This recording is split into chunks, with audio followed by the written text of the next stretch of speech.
Who could have guessed the overlooked wife, stuck in the Ford mansion, held majority ownership of the city's most prestigious architectural conglomerate?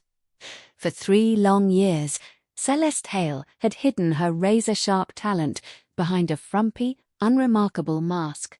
She rose before dawn each night to draft blueprints for billion-dollar urban developments, endured her mother-in-law's unceasing disdain, stood silent as Bianca Walsh paraded herself as Ethan's perfect match, and weathered her husband's cold, distant indifference. What grand reckoning had she been quietly waiting for all this time?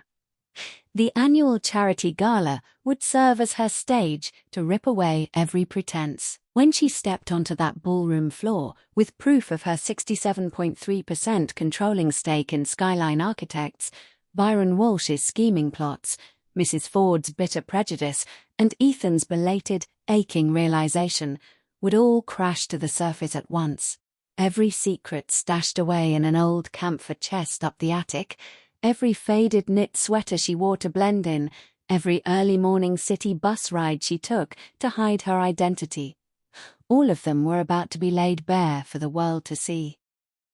It was 4 a.m, deep within the sprawling Ford estate. Celeste slipped out of bed barefoot, her cold soles sliding across polished marble flooring as she eased open the narrow wooden door leading to the attic.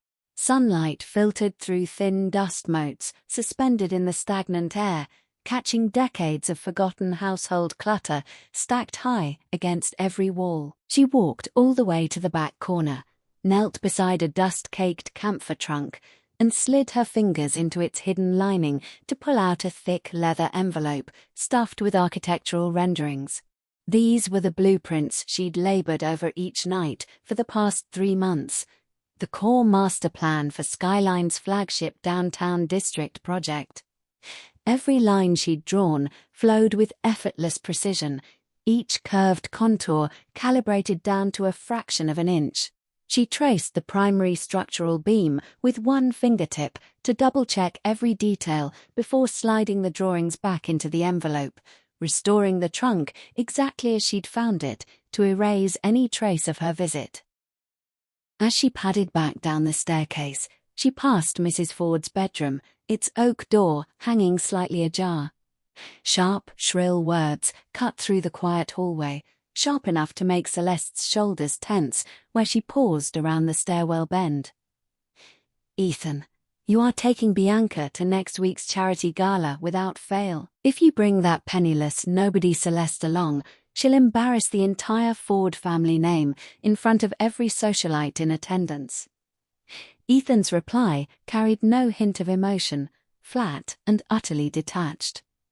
"Understood, Mother." Celeste glanced down at the threadbare nightgown clinging to her frame, its cuffs worn thin after 3 years of constant wear.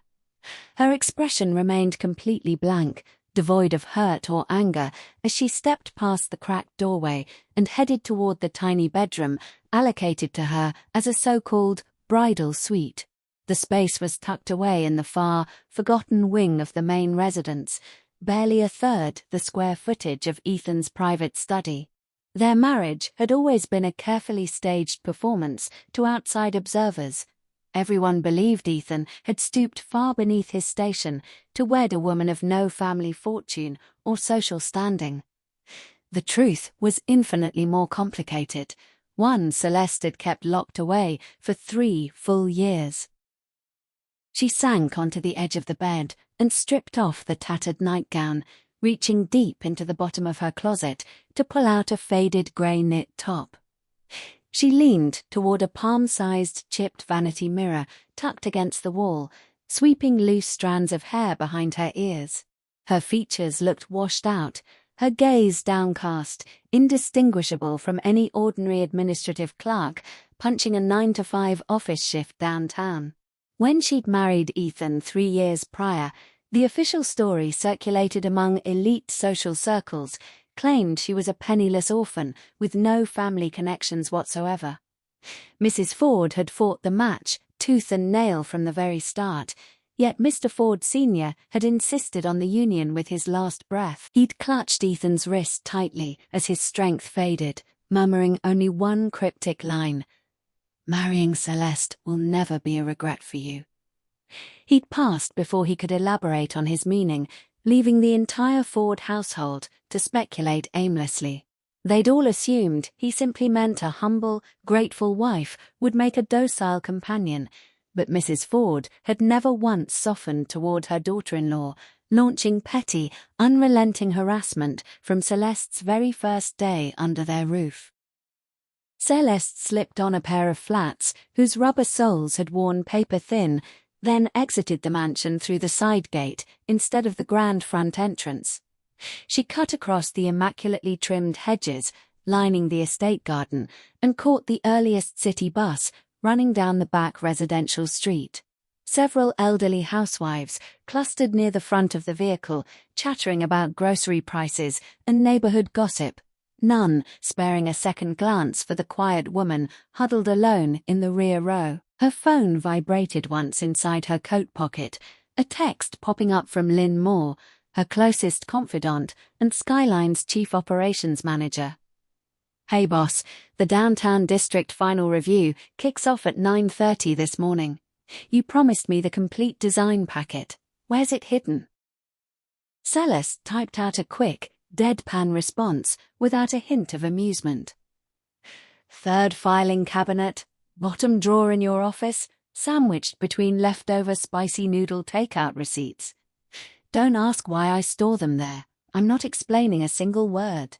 Lynn fired back 5 consecutive exclamation marks within 2 seconds. "You're using my workspace as a takeout storage closet? How do you even memorize every single fast food receipt's exact location? Celeste Hale, you're absolutely inhuman."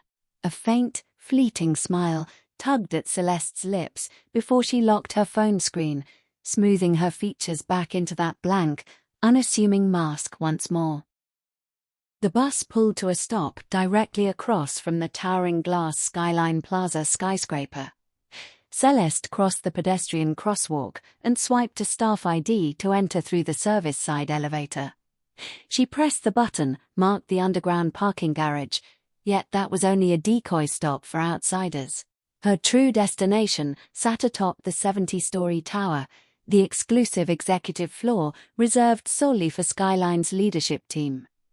The elevator doors slid open into an empty, dim service corridor. Celeste pulled a matte black access card from her crossbody bag and held it to the sensor panel mounted on the wall. A small green light flickered to life, and a concealed secondary metal door glided silently open, revealing a minimalist narrow hallway leading to a private elevator with no visible floor buttons.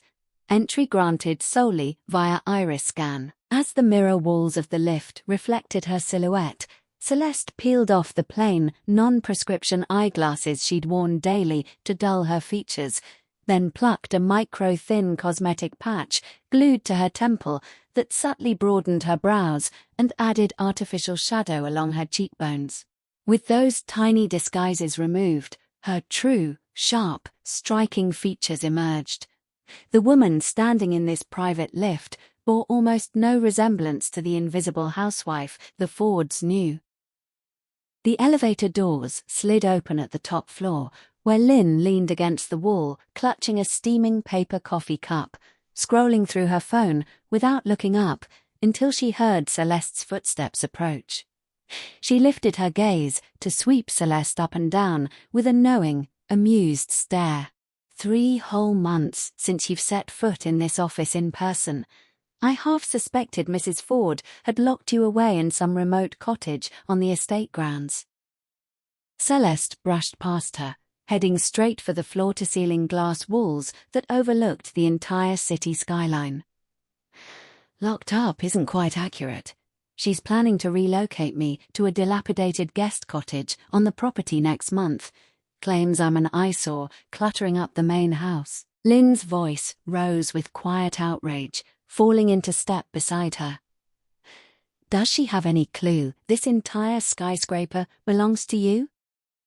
Celeste settled into the oversized custom executive chair behind the walnut desk, brushing a fingertip along the hidden touchpad embedded in the table's edge. A massive retractable screen descended from the ceiling, instantly flashing live Skyline stock tickers and real-time project progress metrics across its surface. She doesn't need to know, not yet. Lynn set the coffee mug down beside her paperwork stack. So, when exactly do you plan to drop the bombshell? At the charity gala next week. Celeste tapped the cover of the Downtown District master file spread across her desk, her tone cool and unyielding. Lynn let out a quiet, excited laugh, edged with quiet vengeance. You're finally ready to flip the table on all of them? This table was built entirely with my own two hands. No one else gets to sit at its head. Celeste flipped one page of architectural schematics, her gaze steady. Bianca's been desperate to take Ethan's last name, and Mrs. Ford's obsessed with finding him a societally appropriate spouse. Next week, they'll be utterly convinced everything is unfolding exactly as they planned, and then I'll remind them who truly holds all the power here. Lynn spun her office chair backward, resting her forearms along the top of the backrest as she leaned forward to watch Celeste work. Is that why I've been digging up every scrap of information on Bianca's family background these past few weeks? Celeste nodded without lifting her eyes from the blueprint lines. Bianca's father, Byron, ran a rival construction firm that collapsed 3 years ago after industry regulators caught them fabricating project data. His entire executive team received permanent industry bans, and Bianca's sudden closeness to the Ford family is far from innocent coincidence. I won't need to air all of his dirty laundry myself. Someone else will volunteer every damning detail at the gala that night. Lynn arched an eyebrow in open curiosity. Who exactly? Celeste lifted her head, a faint, cryptic smirk playing on her lips. You'll find out soon enough. The charity gala took place atop the opulent Imperial Ballroom, a luxury hotel fully owned and operated by the Ford corporate conglomerate. Celeste sat at a vanity table backstage, while a maid delivered a cheap, pale peach evening gown Mrs. Ford had sent over for her to wear. The dress was at least 3 seasons out of style, cut far too small across the shoulders, its original price tag still dangling from the lining, bearing the logo of a budget fast fashion brand. Celeste glanced at the garment once and left it untouched on the counter. The housekeeper, Mrs. Ford, had assigned to supervise her rushed over, tapping her wrist anxiously. Madam Ford, you need to change immediately. The old mistress has sent multiple reminders. We can't risk keeping all the gala guests waiting. Celeste stood and retrieved a scuffed, long rectangular cardboard storage box from the far reaches of her persona. L wardrobe. Its edges were worn smooth from years of handling, yet inside rested a perfectly preserved black velvet evening gown she'd hand-designed herself 3 years prior. She'd only worn it once, at the official press conference announcing her full takeover of Skyline Architects. The fabric caught faint glimmers of light, threaded with an impossibly thin silver trim tracing every neckline curve. The maid's eyes widened the second she laid eyes on the garment, confused and suspicious. How could the family's overlooked housewife afford such high-end designer material? Celeste offered no explanation, slipping into the restroom to change before emerging without her usual plain glasses. The maid blinked repeatedly, unable to pinpoint exactly what had shifted about Celeste's appearance, only aware she looked drastically different from the mousy woman she saw each morning clearing the breakfast table. We should head inside now, Celeste said evenly, stepping past the flustered maid and toward the ballroom double doors. We don't want to keep Mother waiting. Crystal chandeliers flooded the enormous ballroom with warm golden light, glinting off every diamond necklace and silk evening dress worn by the city's wealthiest socialites. Mrs. Ford occupied the primary head table, draped in a dark violet, embroidered silk cheongsam, laughing and gossiping with a circle of wealthy matrons seated beside her. Ethan sat several seats away, leaning in to speak quietly with Bianca Walsh. Bianca wore a champagne silk fishtail gown, her dark hair twisted into an elaborate updo, 2 large diamond stud earrings catching every beam of overhead light to draw every pair of eyes toward her. Celeste slipped into the furthest empty chair at the edge of the head table, the spot Mrs. Ford had deliberately reserved to marginalize her. None of the surrounding women bothered to greet her, only exchanging quiet side comments and returning to their private conversations without a second glance. Once the live auction segment of the gala began, Bianca rose gracefully from her seat and walked to the central microphone stand, her smile polished and flawless for the hundreds of attendees watching her. Ladies and gentlemen, tonight's premium auction lot is an antique oil painting generously donated by Ethan Ford himself. Beyond that, I have wonderful news to share with all of you tonight. She glanced back toward Mrs. Ford and Ethan, receiving an encouraging nod from the older woman before drawing a soft, bashful breath. Ethan and I have decided to hold our engagement ceremony next month. Polite applause rippled across the ballroom, mixed with warm congratulations directed toward Bianca and Ethan. Celeste sat motionless in her isolated corner, lifting a glass of plain mineral water to her lips without the faintest flicker of emotion crossing her face. Mrs. Ford stood moments later to amplify the announcement, her voice carrying clearly across the room. Bianca comes from a refined, well-established family, a perfect match for my son Ethan. Any messy, irrelevant chapters from our past are best left buried and forgotten. Her gaze drifted pointedly toward Celeste as she finished the sentence, not bothering to hide her deliberate jab. The wealthy women seated around the table leaned in to whisper among themselves. Didn't Ethan marry some nobody a few years back? A marriage without even a proper wedding reception, just a quick courthouse signature. Someone with no family background simply isn't fit to marry into the Ford bloodline. It's only right she steps aside for a worthy partner. Celeste set her empty water glass down with a soft clink against the marble tabletop. The wooden chair scraped faintly against the polished tile floor as she stood, drawing every eye in the ballroom toward her silent figure. She walked unhurriedly down the long aisle, separating the guest tables from the stage, the minimalist black velvet gown flowing smoothly around her calves, that delicate silver neck trim scattering tiny sparks of light with every step she took. Mrs. Ford's face twisted with sharp irritation the second Celeste approached the stage steps. "Celeste, what do you think you're doing?" Celeste ignored her entirely, climbing the short staircase to stand beside a stunned Bianca, who automatically stumbled backward half a pace to make space for her. Celeste reached out to adjust the microphone stand to her exact height, the gesture smooth and practiced, honed through countless corporate keynote speeches over the years. Her voice carried crystal clear through every speaker system in the room, calm and unwavering, each syllable crisp as ice hitting glass. 3 years ago, I married Ethan Ford on Mr. Ford Sr.'s final request. He told me to keep a low profile, and I honored that wish without a single complaint all these years. Yet it seems everyone in this room has forgotten one critical truth. This marriage was never Ethan lowering himself to marry beneath his station. It was the Ford family climbing far above their own standing to reach someone leagues beyond their social tier.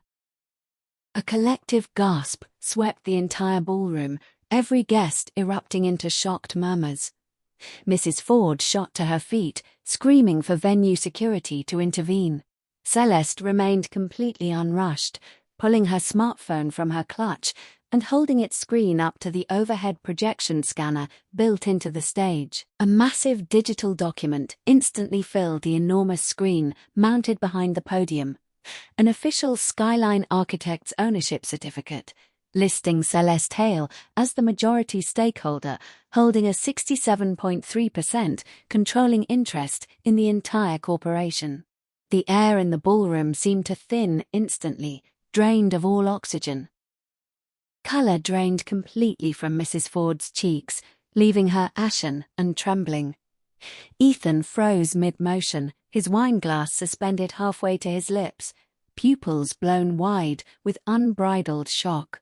Bianca stood mere inches from Celeste, staring up at the screen as her lips trembled uncontrollably, unable to suppress her mounting panic. Celeste tilted her head slightly to glance at Bianca, her tone quiet yet broadcast to every corner of the hall via the live microphone. "Bianca, would you like me to recount exactly how your father Byron's construction firm collapsed? Falsified structural data, forged industry certifications, collusive bidding schemes, 3 separate severe violations that earned him a permanent national construction ban. Those diamond earrings you wear carry a tainted origin story. They were identical to the bribes your father presented to regulatory panel members during his trial." Bianca stumbled backward hard, colliding with the display shelf, holding the antique painting up for auction, nearly knocking the entire wooden stand over in her panic. Celeste slipped her phone back inside her handbag, turning to face the hundreds of stunned guests filling every row of seating. For the first time in 3 years, a genuine, unmasked smile tugged at her mouth. "Allow me to properly introduce myself.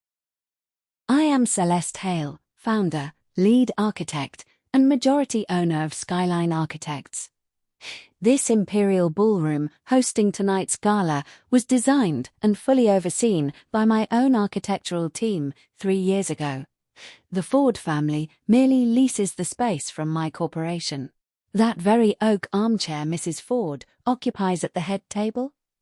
I drafted its original construction blueprints myself." Mrs. Ford crumpled back into her seat, shoulders slumping in complete defeat, every woman seated beside her hurriedly shifting their gazes away to avoid making eye contact with her humiliation. Ethan set his wineglass down hard on the table and strode to the edge of the stage, tilting his chin upward to stare at Celeste standing, bathed in overhead stage lighting. His usual, unemotional expression fractured completely, a tangled storm of shock, confusion, and buried guilt swirling plainly across his features. "Why didn't you tell me any of this sooner?"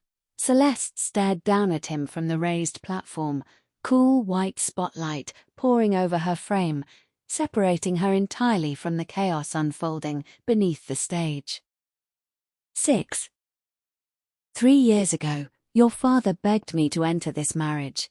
He said I'd only just seized control of Skyline, my company's foundation still fragile and vulnerable to corporate sabotage. The Ford household would provide a blank, unremarkable public identity to shield me while I built my enterprise in peace. Once the right moment arrived, I could discard the mask and reveal my true standing. That was a debt the Ford family owed my family, he told me, before he passed, before finishing his explanation. She paused, letting the weight of 3 years of unacknowledged mistreatment sink into Ethan's consciousness.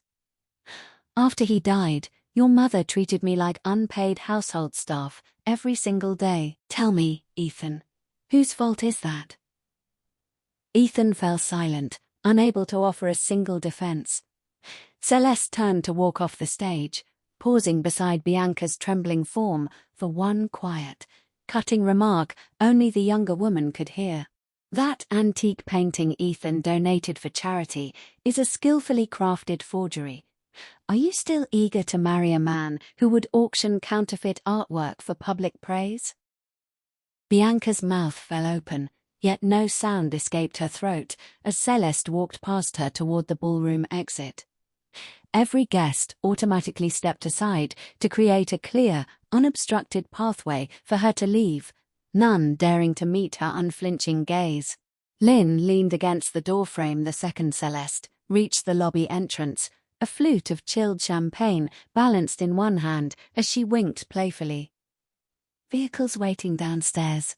Reporters have blocked the rear service exit.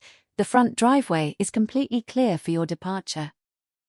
Celeste slipped the tailored wool blazer. Lynn handed her over her shoulders. Take all incoming calls from Mrs. Ford tonight and forward them to my assistant. Tell her I'm locked in a mandatory board meeting with no free time to speak. Lynn fell into step beside her as they headed for the private elevator bank. What about Ethan? Do you think he'll chase after us right now? Celeste pressed the elevator call button, her reflection calm and unruffled on the polished metal doors. He won't. Ethan's pride runs far too deep to process this catastrophic public humiliation in a single night. He'll wait until tomorrow to seek me out. The elevator doors slid shut, sealing off all the chaotic shouting and murmurs echoing from the ballroom beyond the lobby walls. Celeste leaned against the cool metal interior wall, glancing down to spot a faint smudge of stage curtain dust along the hem of her velvet gown. She brushed the tiny mark away with one light, dismissive fingertip, as if the entire night's dramatic reckoning had been nothing more than a trivial inconvenience. Ethan arrived at Celeste's private apartment far earlier than she'd anticipated the following dawn, showing up at 6 in the morning. She hadn't slept a wink, seated beside floor-to-ceiling windows, sketching new architectural concept art, while her laptop displayed the next quarter's Skyline executive meeting agenda. When the doorbell chimed, she glanced at the security camera feed mounted beside the entryway to spot him standing on the landing. He still wore the same charcoal suit from the gala the night before, his tie loosened haphazardly around his neck, one cufflink missing entirely, dark purple shadows etched beneath his eyes from a sleepless night of turmoil. Celeste unlocked the deadbolt and pulled the security chain free to let him inside. Ethan stood in the entryway, studying her intently with a gaze he'd never once directed at her during 3 years of cohabitation beneath the same estate roof. No cold indifference, no quiet impatience, only raw, unfiltered curiosity as he re-evaluated every detail of her face. How long have you owned this apartment? I moved in immediately after we signed our marriage license. I only spent weekends sleeping in that tiny bedroom at the Ford mansion. Every other night I return here. Celeste stepped aside to gesture him further into the space, nodding toward a pair of brand-new slippers lined up beside the shoe rack. Ethan slipped them on and wandered through the open-concept living room, his gaze sweeping every surface of the minimalist decor. Framed original architectural sketches hung along the neutral-toned walls, a half-read International Architecture magazine spread open across the coffee table. Sunlight spilled over the city skyline, visible through the floor windows, a stark contrast to the cluttered, ornate opulence of the Ford estate he'd grown accustomed to. For 3 years straight, you split your life in 2 halves, playing the silent, overlooked wife at my family's home by day, then returning here to run a multinational architectural firm after dark. Celeste walked to the kitchen to pour him a glass of filtered water, setting it down on the coffee table between them. More or less. On late work nights, I crash in the private lounge on Skyline's top floor. Your mother never suspected a thing because I showed up promptly at 6:30 each morning to heat her milk without fail.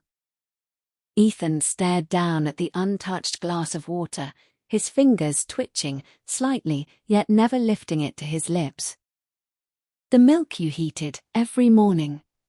6:30 sharp, every single day, excluding the weeks she traveled out of town on social trips.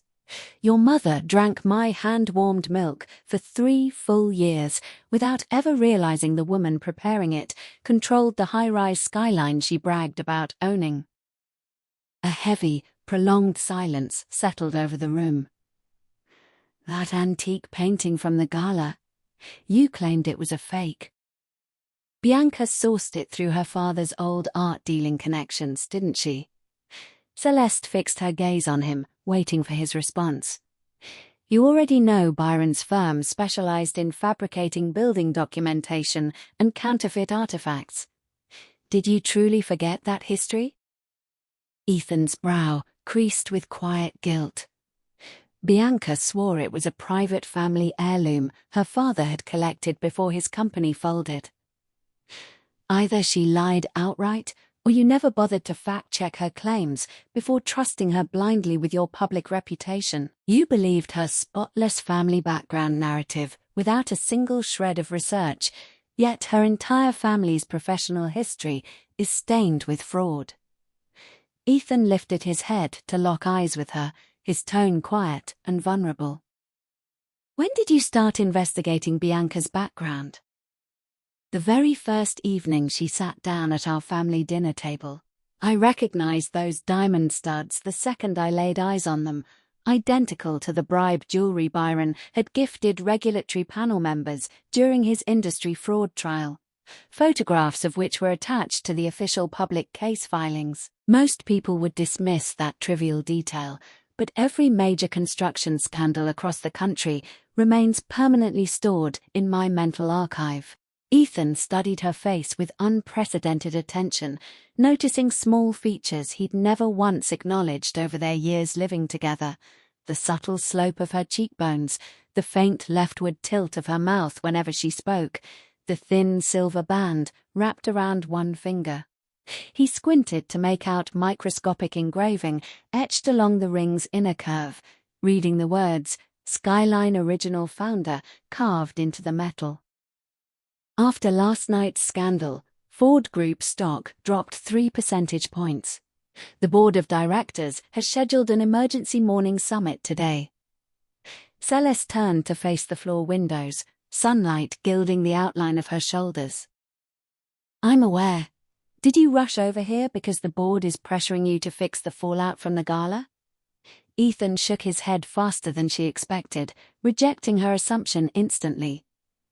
The board hasn't even held their morning briefing yet. I left the estate straight for your apartment without stopping at corporate headquarters. I came to ask why you agreed to marry me 3 years ago in the first place. My father was never the type to beg anyone for favors.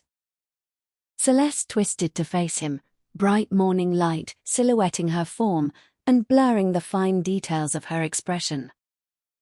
3 years prior, your father saved my older brother Silas's life.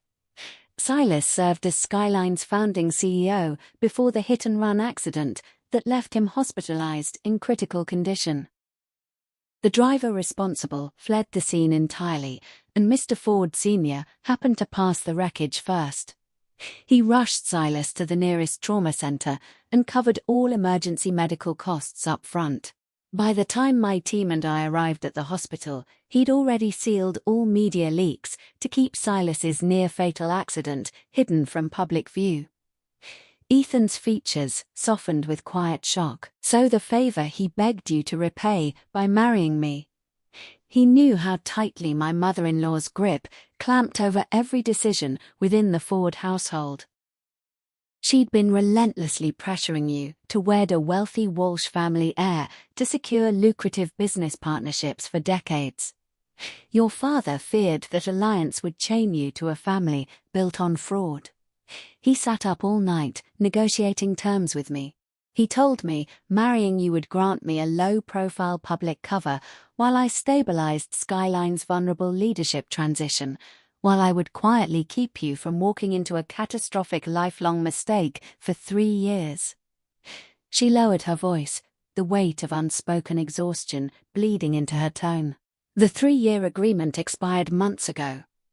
Ethan bowed his head, brushing a thumb along the loose cufflink dangling from his shirt sleeve. Does that mean you intend to leave me now? Whether I stay or go hinges entirely on how your family chooses to treat me moving forward. If your mother continues to treat me as invisible household clutter, I'll walk away without hesitation. If you hold any genuine thoughts you've kept hidden all these years, you have exactly 5 minutes to voice them before I depart for my Skyline executive briefing. Ethan lifted his gaze to meet hers, morning sunlight reflecting clearly in his irises as he stared at the woman he'd spent 3 years willfully overlooking. "May I get to know you properly, from the very start?" Celeste checked the wristwatch strapped to her forearm, calculating the remaining time. "You have 4 minutes and 37 seconds left." Ethan froze for a split second, then a faint, genuine smile tugged at the corners of his mouth. The very first genuine smile Celeste had ever seen cross his face in 3 long years. The next morning's executive summit convened on Skyline's exclusive 70-story top floor. Celeste traded her frumpy knit disguises for a tailored charcoal business suit, her dark hair pulled back into a crisp, low ponytail, 2 tiny pearl stud earrings glinting at her earlobes, jewelry she'd personally designed, matching the velvet gala gown she'd worn days prior. Lynn sat to her right, spreading a thick stack of media sentiment analysis reports across the conference table. News of the gala reveal blew up across 3 major national social media platforms overnight. Public opinion is sharply divided. Half the online community lambasts the Ford family for their blatant class prejudice, while others accuse us of orchestrating an elaborate corporate marketing stunt. Group's PR team attempted to suppress trending coverage, but every story continued gaining traction online, regardless of their takedown requests. Celeste skimmed the top few pages of the report before setting it aside. Let Ford's PR team handle their own reputational damage control. Our primary priority remains tracking Byron Walsh's next moves following the gala's public humiliation. Lynn pulled up a secure encrypted document on her tablet, reading off the data she'd compiled overnight. Byron sent encrypted digital messages to 3 former industry associates past midnight. One of those contacts is Gordon Reed, ex-vice president of Summit Construction, the second-place bidder competing against us for the Downtown District project. Celeste's fingers tapped a steady, rhythmic pattern against the polished mahogany tabletop, one soft tap, followed by a sharper second strike, a subconscious habit whenever her mind raced through tangled schemes. Byron intends to leverage Bianca's residual Ford family connections to mount a counterattack against our project. Summit Construction bore witness to his data fraud scandal 3 years ago and submitted the official whistleblower complaint that shut his firm down.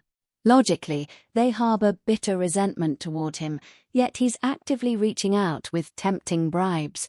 Someone with access to internal Skyline data is acting as a middleman between the two sides. Lynn flipped to the next page of confidential investigation files. We traced the encrypted communication route back to an overseas server registered under a small design firm Skyline acquired 3 years ago. Celeste lifted her chin, piecing together every loose thread in her mind. What was the name of that acquisition's lead designer? Jenna Carter, Lynn answered instantly, without needing to reference the paperwork. She'd been absorbed into Skyline's mid-level design division after the buyout, currently stationed on the 14th floor among ordinary junior staff with no access to executive-level project files. Celeste's eyes narrowed with quiet understanding. Jenna previously worked directly under Byron at his old construction firm. She left with his entire client database when she switched employers, and being confined to low-rank, entry-level work has left her bitter and resentful. Byron's managed to exploit her dissatisfaction to turn her into his inside informant. She picked up the office landline and dialed the internal security hotline without hesitation. Security division? Pull all call logs and corporate email correspondence belonging to Jenna Carter on the 14th design floor from the past 7 days.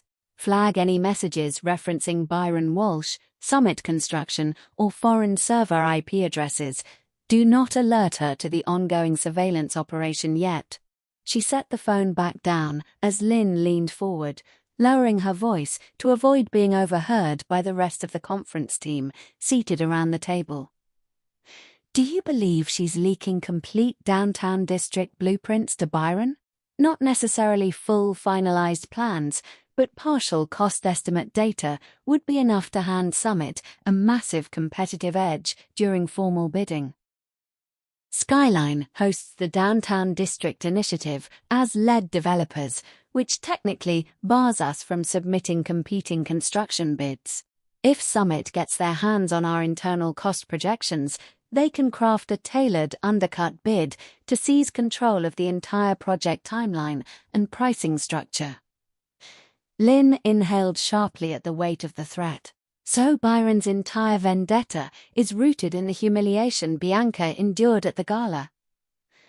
His pride couldn't bear the public exposure of his family's criminal history, Celeste replied coolly, rising to pace the floor-to-ceiling windows overlooking the city.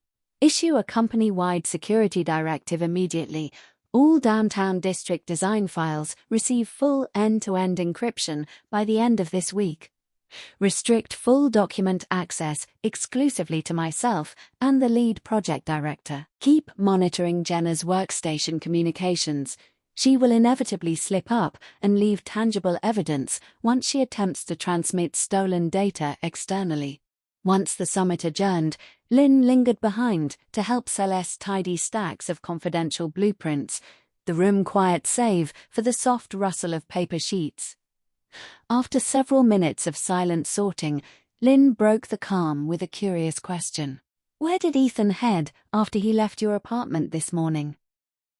Celeste continued organizing paperwork without pausing her movements. "Have you been having him tracked?" I asked Grant Benson to make a few discreet inquiries. His family and the Fords shared decades of close friendship. Grant said Ethan skipped his Ford Group office entirely and drove straight to Mr. Ford Sr.'s private cemetery plot. He remained alone at the gravesite for over an hour before driving away. Celeste's sorting hands froze mid-motion, her thoughts drifting back to the elderly man who'd once sat with her through an entire sleepless night, laying out the 3-year agreement that had defined her hidden life. Thin, frail, racked with constant coughing, yet his eyes had burned with unwavering clarity as he'd spoken of his son's blind naivety and desperate need for guidance. "Lynn, arrange for a small granite memorial marker to be installed beside Mr. Ford Sr.'s grave. Engrave the inscription, 'Gratitude from Celeste Hale for 3 years of protection.' Keep the design modest, no taller than 3 feet tall." Lynn nodded in agreement. "When should we schedule the stone installation?" "Once the downtown district bidding process concludes and all of Byron's schemes are fully neutralized. For now, we'll head down to the 14th floor to casually cross paths with Jenna Carter." Celeste swapped back into her faded grey knit top and drugstore non-prescription glasses, adopting her unremarkable housewife disguise once more as she stepped off the 14th floor elevator. The lunch hour had arrived. Half the junior design staff slouched over their desks napping, others lined up at the break room microwave to heat packed lunches. Celeste kept her gaze fixed to the floor, moving slowly between rows of cubicles like a random administrative intern delivering misplaced paperwork. Jenna's workstation sat beside a bank of large windows overlooking the city streets below. Her desktop was cluttered with crumpled sketch paper and a half-empty bubble teacup. An unzipped canvas tote bag propped against the leg of her office chair. Celeste caught a clear glimpse of a tan corporate document envelope peeking out of the bag's open mouth, identical to the proprietary file packaging Skyline used for all internal project drafts. She didn't slow her pace, continuing toward the break room to pour a glass of lukewarm tap water, leaning against the glass partition separating the lunch area from the design floor as she kept Jenna's cubicle within her line of sight. 5 minutes later, Jenna stood and headed for the women's restroom, leaving her unsecured tote bag fully exposed on her chair. Celeste ambled casually past the workstation, pretending to pause and retie a loose shoelace. Her peripheral vision caught the dark blue internal project stamp printed along the envelope's edge, marked XD07, the internal file code for the downtown district's confidential construction cost draft scheduled for release to bidders the following month. She straightened upright again and returned to the break room, tapping out a quick text to Lynn on her personal cell phone. Confirmed. XC07 cost draft is inside Jenna's tote bag. She intends to remove it from the building by quitting time today. Lynn texted back instantly. Should we intercept her and catch her red-handed? Let her leave with the document. I installed silent location tracking software on her personal cell weeks ago. Any photos or scanned copies of confidential files will trigger an immediate alert to our security team. We'll trace exactly who she delivers the stolen material to. At exactly 6:30 that evening, Jenna clocked out, slinging the canvas tote over one shoulder and walking out of the Skyline Plaza main entrance without heading toward the subway station. Instead, she turned down a side street and entered a quiet upscale cafe with private booth seating on the second floor. Celeste took a seat at a window table upstairs, ordering an iced Americano as she positioned herself to clearly observe the corner booth Jenna occupied downstairs. 10 minutes passed before a middle-aged man in a navy windbreaker stepped through the cafe's front doors and slid into the seat across from Jenna. They conversed quietly for roughly 20 minutes, during which Jenna pulled the stamped document envelope out of her bag and pushed it across the table toward him. He didn't bother opening the envelope to inspect its contents, slipping it directly into the inner breast pocket of his jacket before she stood and exited the cafe first. The man lingered alone for another 5 minutes before departing, and Celeste recognized him instantly as Gordon Reed, the disgraced former Summit Construction vice president who'd maintained extensive ties to the firm's current executive team following his forced resignation. His movements when accepting the stolen file were practiced and routine, confirming this was far from their first under-the-table exchange. Celeste pulled out her cell phone and dialed Lynn's number the second he vanished around the street corner. I've identified the contact as Gordon Reed, ex-VP of Summit Construction. Dig up all recent bank account transactions linked to him. We're searching for any large, unexplained cash deposits originating from Byron Walsh's shell companies. Lynn asked over the line. If we trace the payment trail, that's enough hard evidence to charge them with corporate espionage, correct? Only if the funds can be definitively traced back to Byron's personal accounts, Celeste replied, ending the call and settling her cafe bill before stepping out into the crisp autumn evening air. Her phone buzzed once inside her coat pocket with an unfamiliar text message sent from an untraceable prepaid cell number. If you continue interfering with my plans, I'll file official complaints against the Ford Mansion's structural integrity with the City Building Authority. Celeste stared at the screen for several heartbeats, recognizing the anonymous threat as Byron's doing. No other person possessed motive or knowledge of the estate's hidden structural vulnerabilities. She typed a concise 4-word reply and hit send. Feel free to submit your complaint. She immediately dialed Ethan's personal cell phone to relay the threat, his voice answering after 3 quick rings, laced with quiet surprise to hear from her out of the blue. Byron sent an anonymous text threatening to report the Ford Mansion's drainage foundation issues to municipal inspectors. I'll scan all original structural schematics tonight and save a digital backup file to secure cloud storage. The physical blueprints will remain locked in the estate archive as they've always been, Ethan responded, without a moment's hesitation, adding an additional piece of information. Mother cut off all contact with Bianca this morning. Celeste paused to process the new detail. Did she make that choice on her own accord? I sat down with her last night and printed every official regulatory filing documenting Byron's corporate fraud, leaving the stack on her vanity table for her to review overnight. She skipped breakfast this morning after reading through all the paperwork. Celeste's fingers tightened slightly around her phone's plastic casing. Do you believe she'll blame you for turning against her preferred candidate? I'm only taking responsibility for stopping her from making a catastrophic mistake, Ethan said firmly, no trace of hesitation in his tone. A soft beat of silence hung between them over the phone line before Celeste whispered a quiet, sincere word of gratitude. After hanging up, she leaned back against her apartment sofa and stared out at the scattered city lights twinkling across the distant skyline, mentally weaving together every loose thread of Byron's conspiracy. Jenna's betrayal, Gordon's bribery, Summit's underhanded bidding scheme, and the Mansion Foundation blackmail threat he intended to weaponize against her reputation.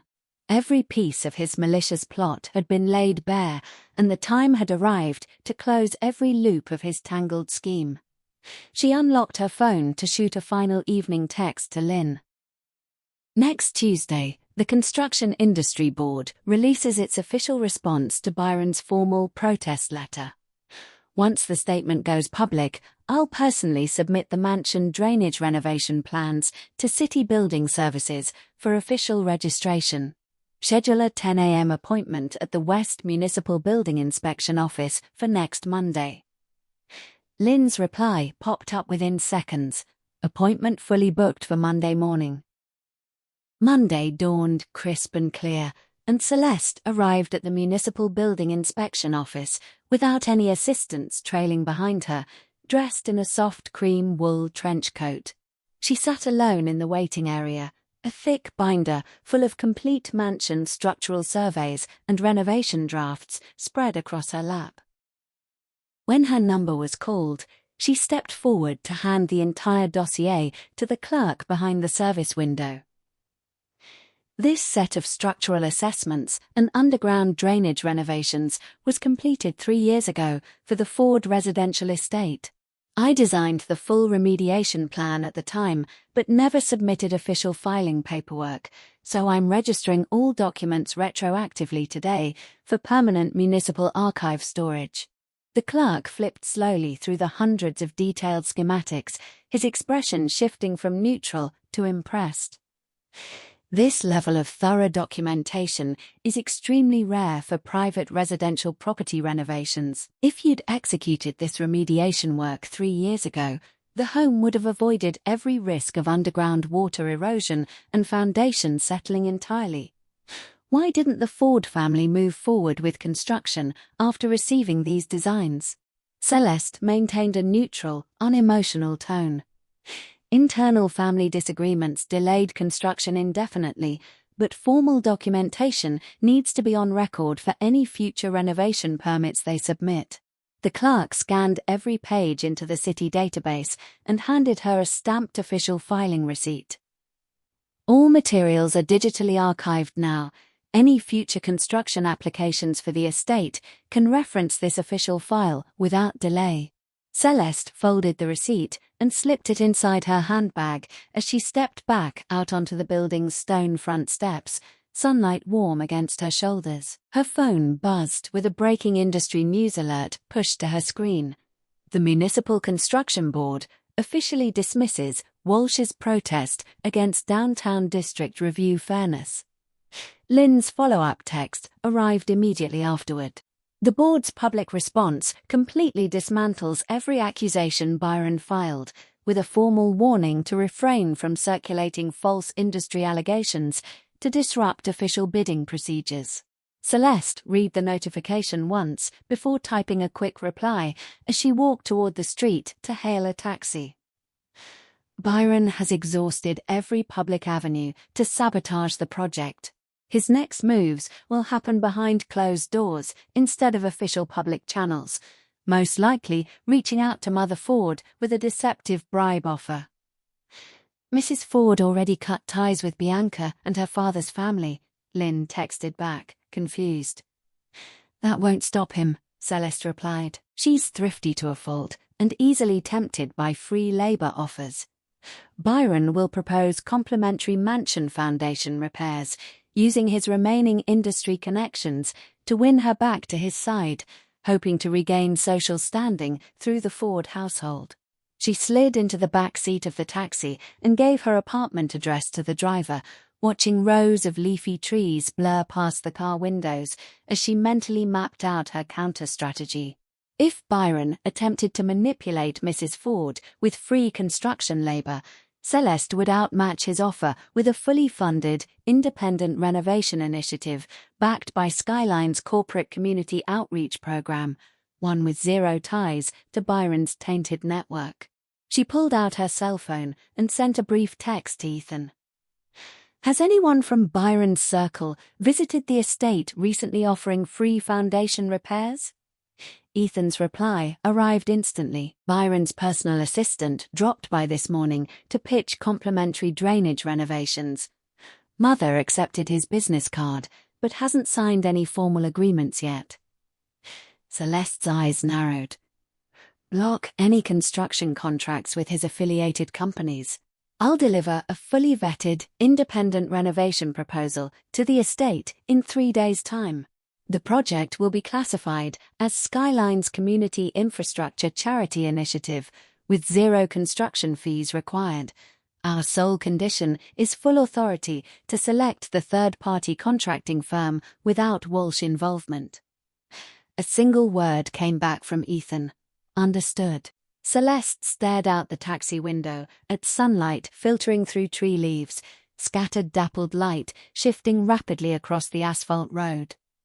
Byron planned to exploit Mrs. Ford's greed to regain social footing, yet Celeste held the far more powerful, reputable offer to neutralize his scheme entirely. She'd never lost a battle built on architectural integrity, and this one would be no different.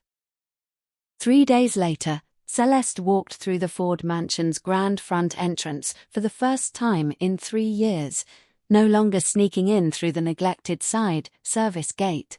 She'd discarded her frumpy knit sweater and glasses entirely, wearing a tailored dark olive green pantsuit with her dark hair neatly tucked behind her ears, a premium leather portfolio tucked under one arm. Mrs. Ford sat alone on the main living room's mahogany sofa, her features worn and hollow after weeks of stress and public humiliation from the Gala scandal.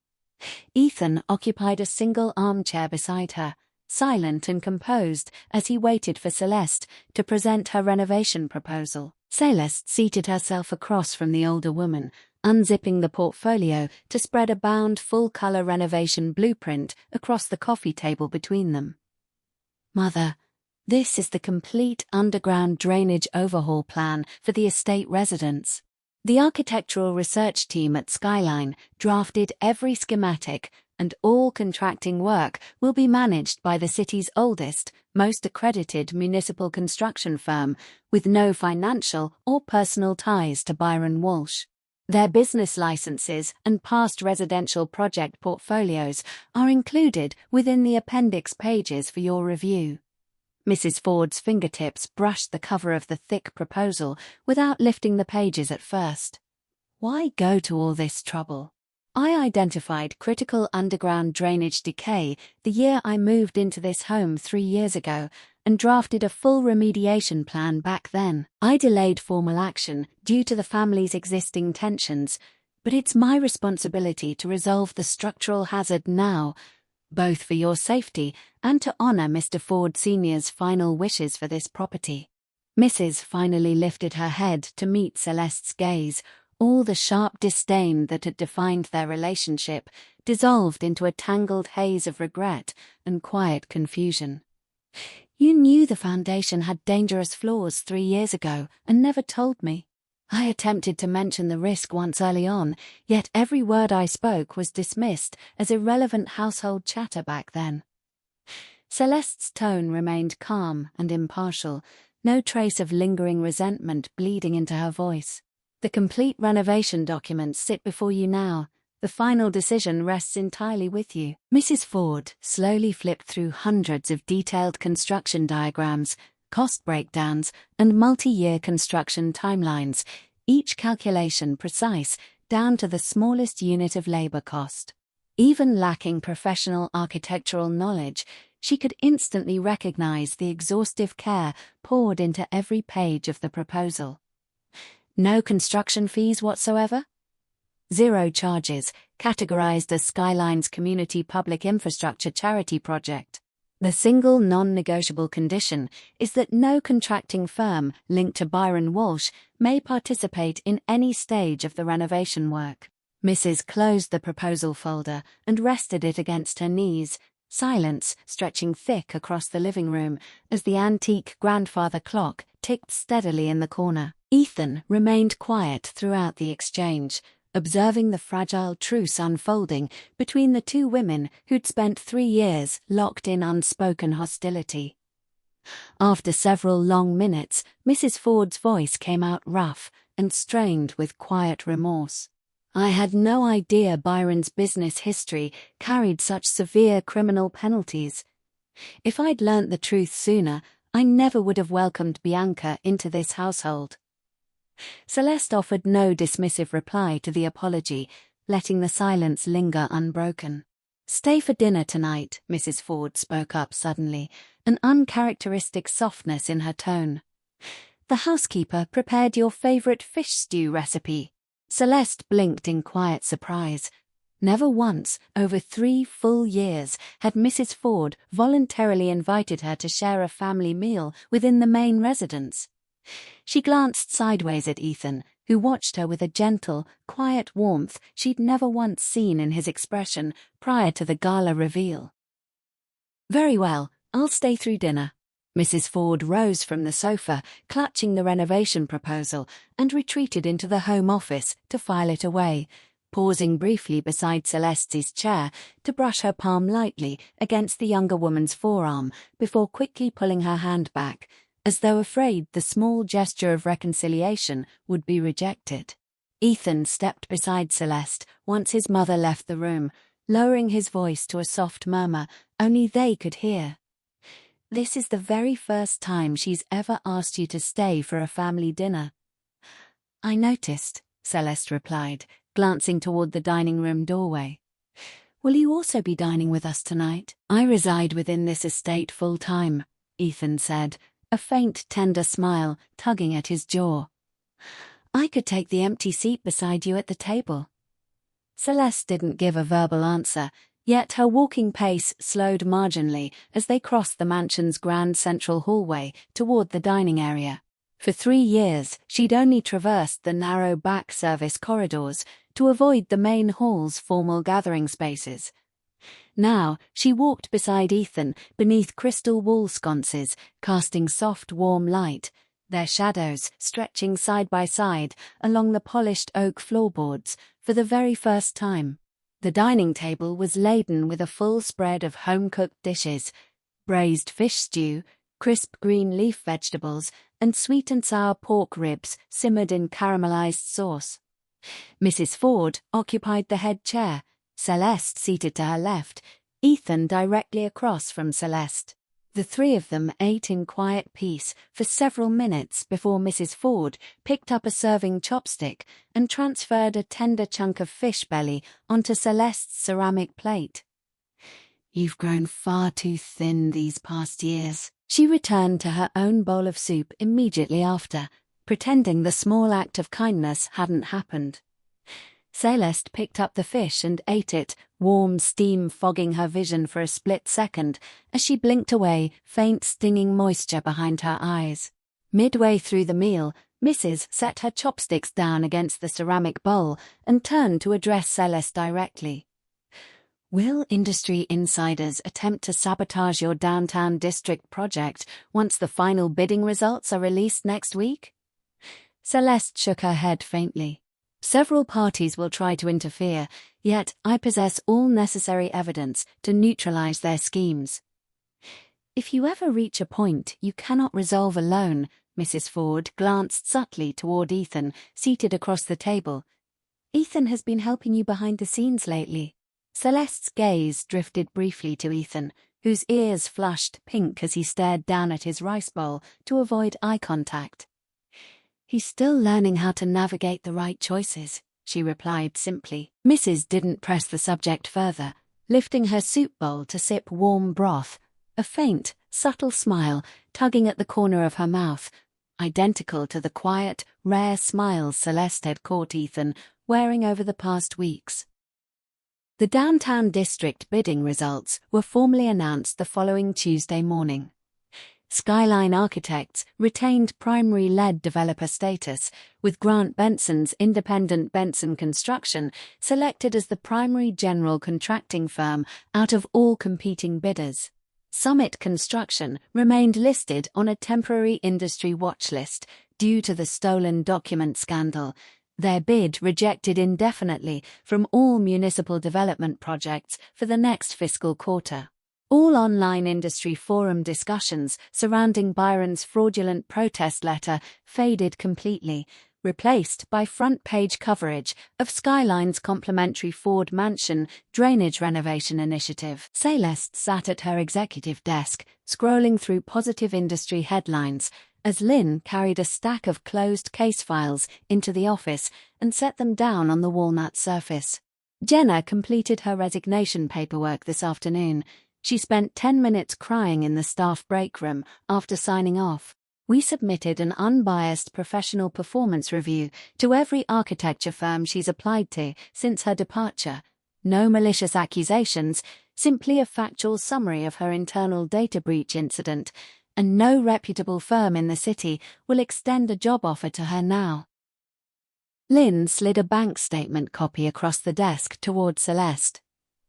"We traced the $30,000 wire transfer from Byron's shell company to Gordon Reed's personal checking account, labeled as consulting fees. The transaction alone provides sufficient documentation to file corporate espionage charges if we choose to pursue legal action. Do you want to move forward with pressing formal charges?" Celeste skimmed the bank paperwork once before setting it aside. "Hold the documentation in secure archives temporarily.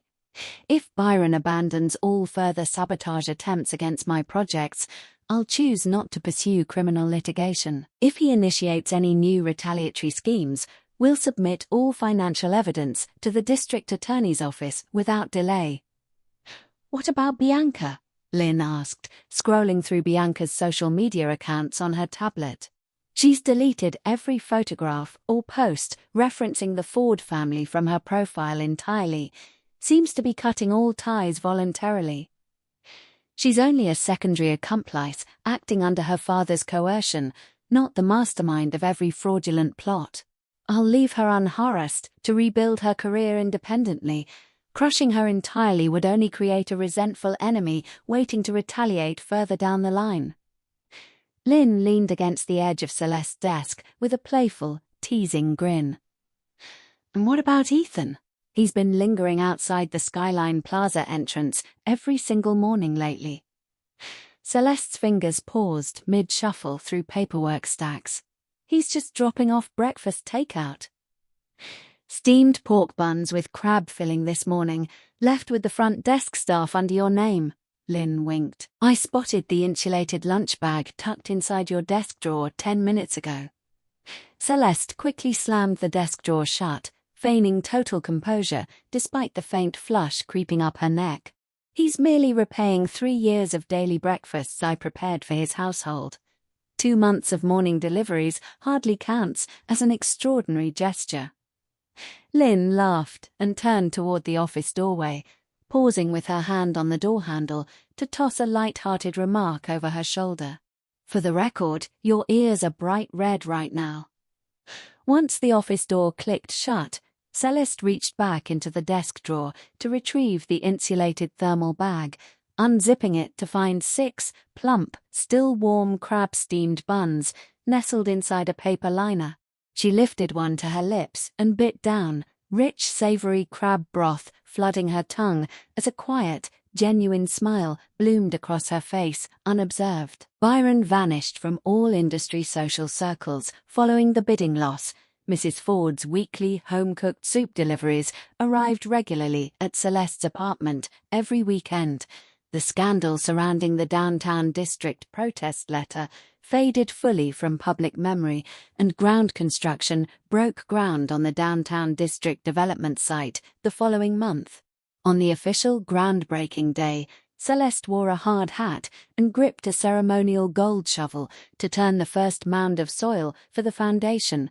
A crowd of media reporters, industry regulators, and Skyline's full project team surrounding the concrete foundation marker.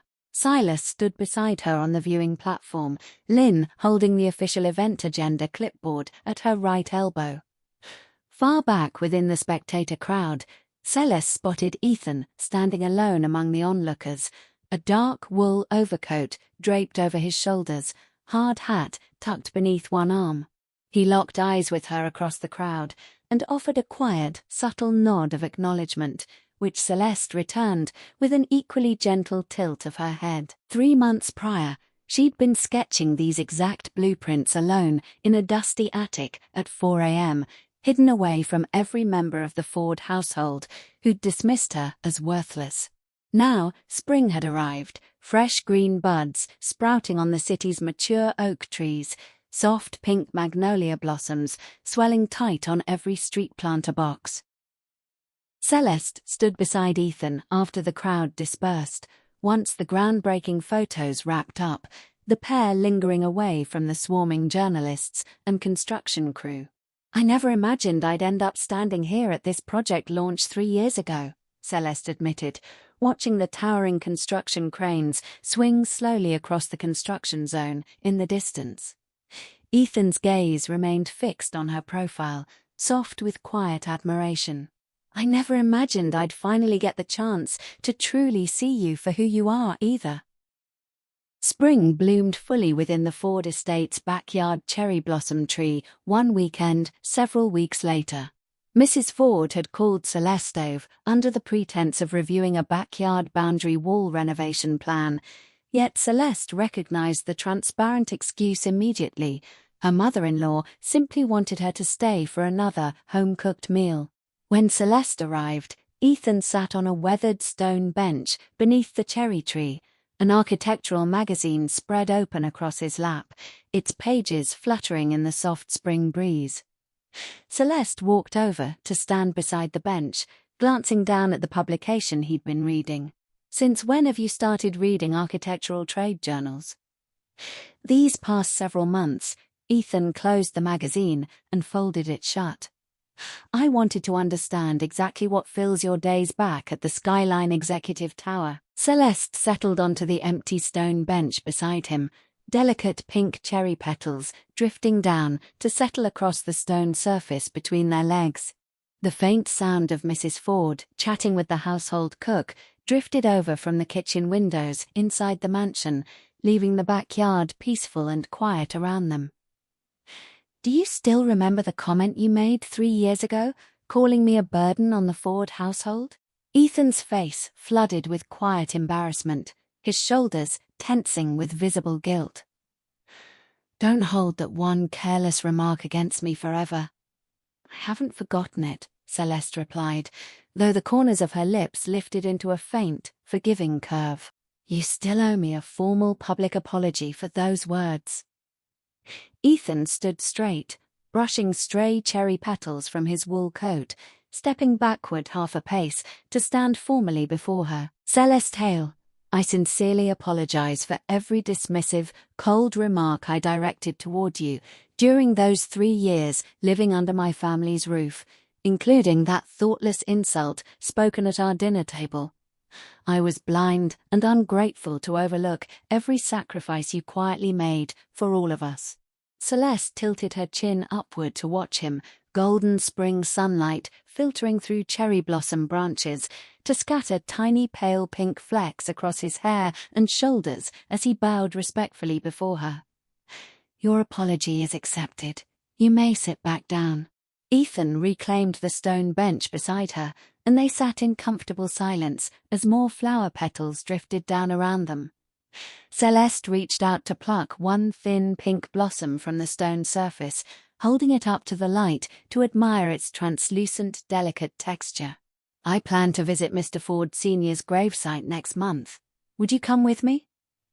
Ethan's face lit up with quiet hope.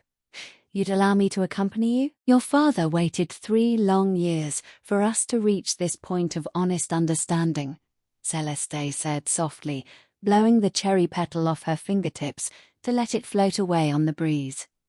"We'll bring a container of steamed pork buns he was fond of during his final years." Ethan laughed openly, a bright, unguarded smile Celeste had never witnessed before. "I'll bring the vinegar-dipping sauce he always preferred." Celeste smiled alongside him, staring up at the fully bloomed cherry tree towering over the backyard patio. "Mrs. Ford's calling us in for stew," Ethan said after a moment, nodding toward the mansion's back door where her voice echoed out through the open windows. Celeste stood and brushed flower petals off the hem of her suit trousers, walking toward the house with slow, unhurried steps. Ethan followed half a pace behind her, lifting one hand to brush a stray cherry petal stuck atop the crown of her head, tucking the tiny blossom into the pocket of his coat without a word. Celeste didn't turn to acknowledge the small gesture, yet her walking pace softened noticeably as they crossed the backyard lawn toward the warm scent of home cooking drifting out from the kitchen.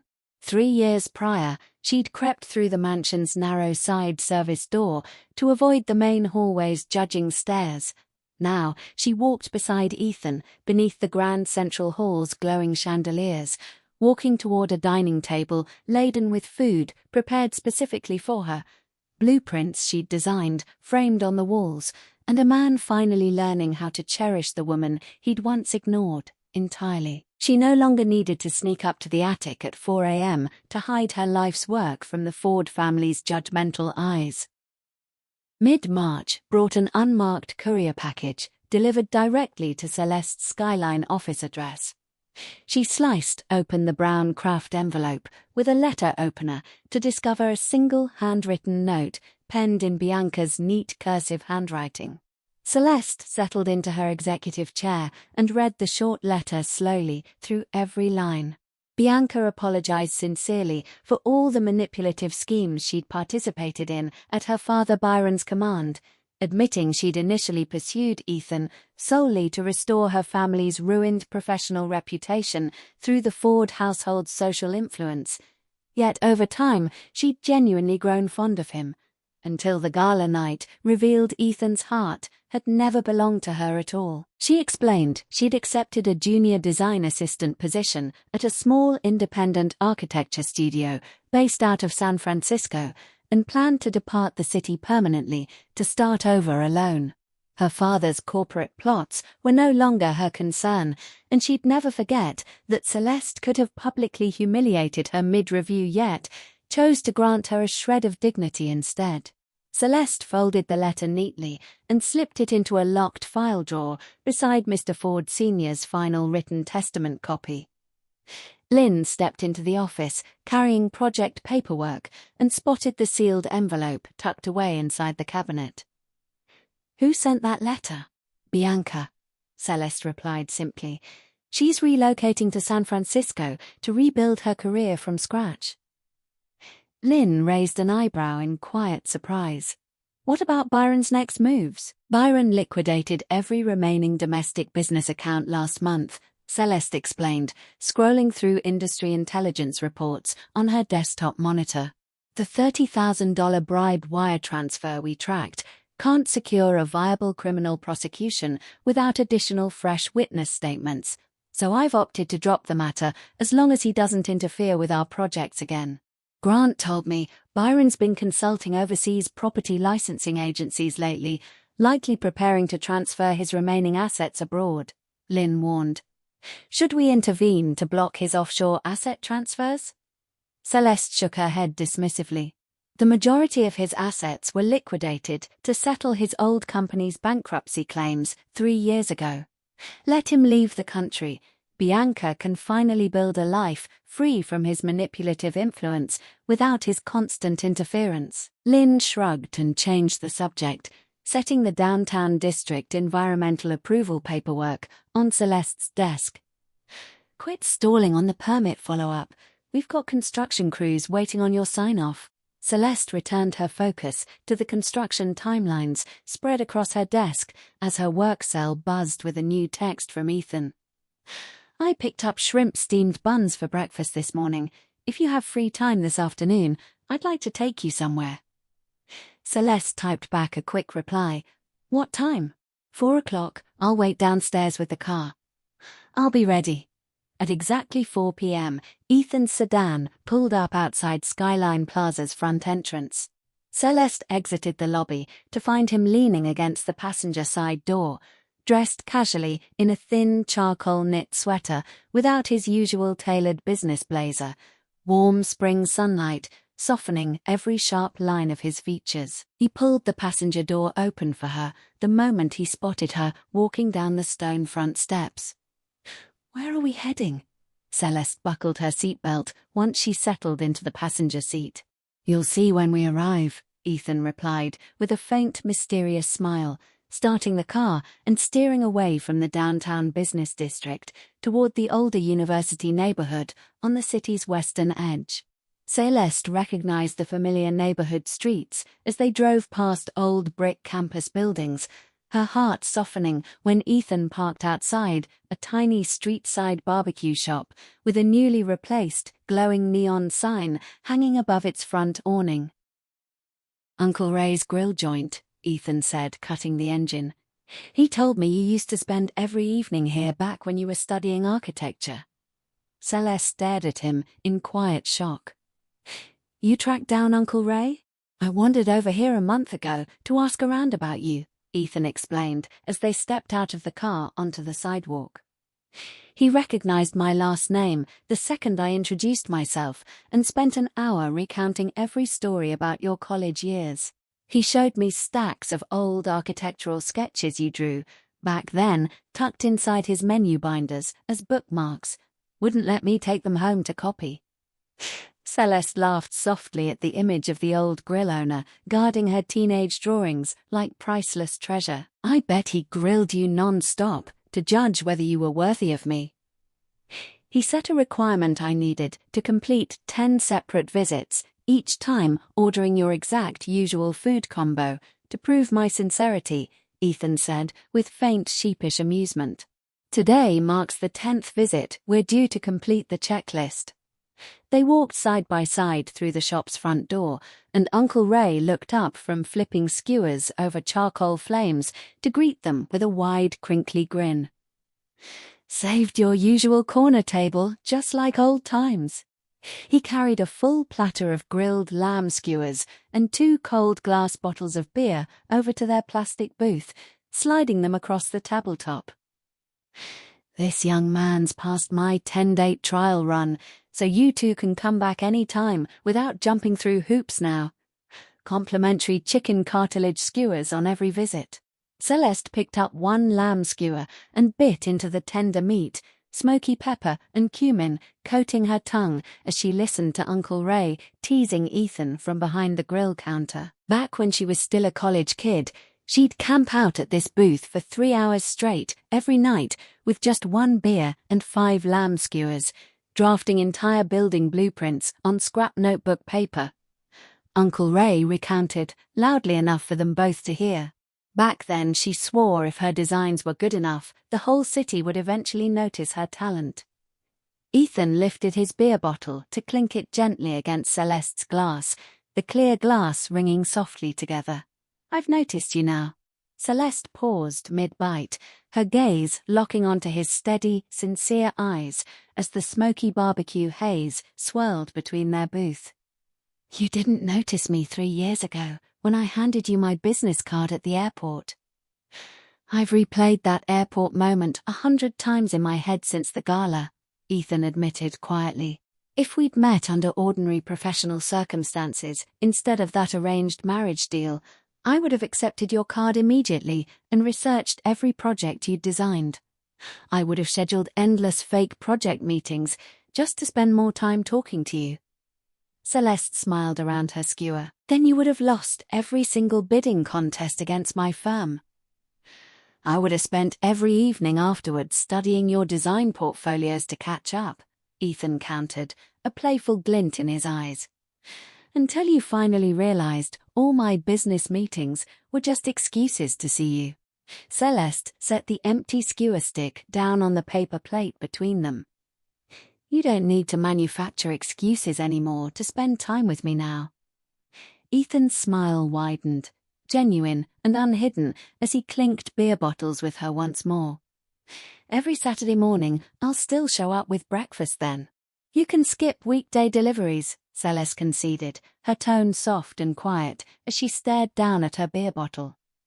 But Saturday mornings, I'll sleep in a little longer to wait for whatever takeout you bring. Ethan's shoulders relaxed with quiet relief, a warm smile lingering across his face as the street outside darkened and street lights flickered on one by one. The warm, smoky scent of grilled meat wrapped around their small booth, Uncle Ray's quiet chatter fading into background noise as they sat together side by side beneath the shop's dim fluorescent lighting. Celeste stood beside Ethan after the crowd dispersed, once the groundbreaking photos wrapped up, the pair lingering away from the swarming journalists and construction crew. I never imagined I'd end up standing here at this project launch 3 years ago, Celeste admitted, watching the towering construction cranes swing slowly across the construction zone in the distance. Ethan's gaze remained fixed on her profile, soft with quiet admiration. I never imagined I'd finally get the chance to truly see you for who you are, either. Spring bloomed fully within the Ford estate's backyard cherry blossom tree one weekend several weeks later. Mrs. Ford had called Celeste over under the pretense of reviewing a backyard boundary wall renovation plan, yet Celeste recognized the transparent excuse immediately. Her mother-in-law simply wanted her to stay for another home-cooked meal. When Celeste arrived, Ethan sat on a weathered stone bench beneath the cherry tree, an architectural magazine spread open across his lap, its pages fluttering in the soft spring breeze. Celeste walked over to stand beside the bench, glancing down at the publication he'd been reading. "Since when have you started reading architectural trade journals?" "These past several months," Ethan closed the magazine and folded it shut. "I wanted to understand exactly what fills your days back at the Skyline Executive Tower." Celeste settled onto the empty stone bench beside him, delicate pink cherry petals drifting down to settle across the stone surface between their legs. The faint sound of Mrs. Ford chatting with the household cook drifted over from the kitchen windows inside the mansion, leaving the backyard peaceful and quiet around them. "Do you still remember the comment you made 3 years ago, calling me a burden on the Ford household?" Ethan's face flooded with quiet embarrassment, his shoulders tensing with visible guilt. "Don't hold that one careless remark against me forever." "I haven't forgotten it," Celeste replied, though the corners of her lips lifted into a faint, forgiving curve. "You still owe me a formal public apology for those words."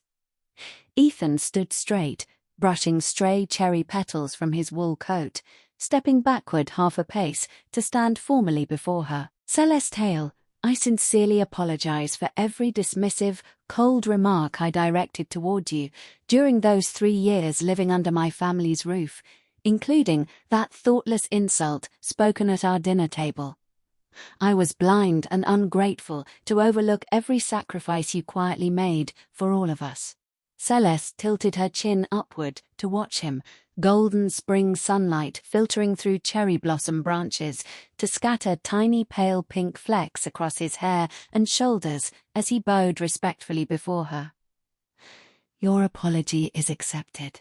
You may sit back down." Ethan reclaimed the stone bench beside her, and they sat in comfortable silence as more flower petals drifted down around them. Celeste reached out to pluck one thin pink blossom from the stone surface, holding it up to the light to admire its translucent, delicate texture. "I plan to visit Mr. Ford Sr.'s gravesite next month. Would you come with me?" Ethan's face lit up with quiet hope. "You'd allow me to accompany you? Your father waited 3 long years for us to reach this point of honest understanding," Celeste said softly, blowing the cherry petal off her fingertips to let it float away on the breeze. "We'll bring a container of steamed pork buns he was fond of during his final years." Ethan laughed openly, a bright, unguarded smile Celeste had never witnessed before. "I'll bring the vinegar dipping sauce he always preferred." Celeste smiled alongside him, staring up at the fully bloomed cherry tree towering over the backyard patio. "Mrs. Ford's calling us in for stew," Ethan said after a moment, nodding toward the mansion's back door where her voice echoed out through the open windows. "That line carries weight. I'll hold you to it." The rest of the dinner passed in easy conversation, spicy peppercorn broth steaming from every ceramic dish on the table, warm yellow dining room lighting wrapping around the three of them as they laughed and discussed upcoming architectural development projects. After dinner, Silas headed out to retrieve his car from the valet lot, leaving Celeste and Ethan walking side by side down the sidewalk beneath streetlights lined with budding spring trees. "You drank quite a lot tonight," Celeste commented as they strolled slowly. "Your brother's toast couldn't be refused," Ethan replied, faint, lazy warmth bleeding into his voice from the rice wine's effect. He said, "I've got 60 or 70 years left to make amends to you." Celeste's mouth tugged upward in a quiet smile. "Does that mean you're obligated to deliver Saturday breakfast every single weekend for the rest of your life?" "I'm happy to uphold that commitment," Ethan answered, instantly, without a shred of hesitation. Silas honked his car horn from the street ahead to signal them to catch up, and Celeste quickened her walking pace with Ethan, following one slow step behind her, their shadows stretching long and overlapping across the asphalt beneath warm street lamp glow. The official downtown district groundbreaking ceremony dawned on a perfect cloudless spring day. Celeste stood atop a raised viewing platform, wearing a safety hard hat, the finalized master construction blueprints clutched in one hand.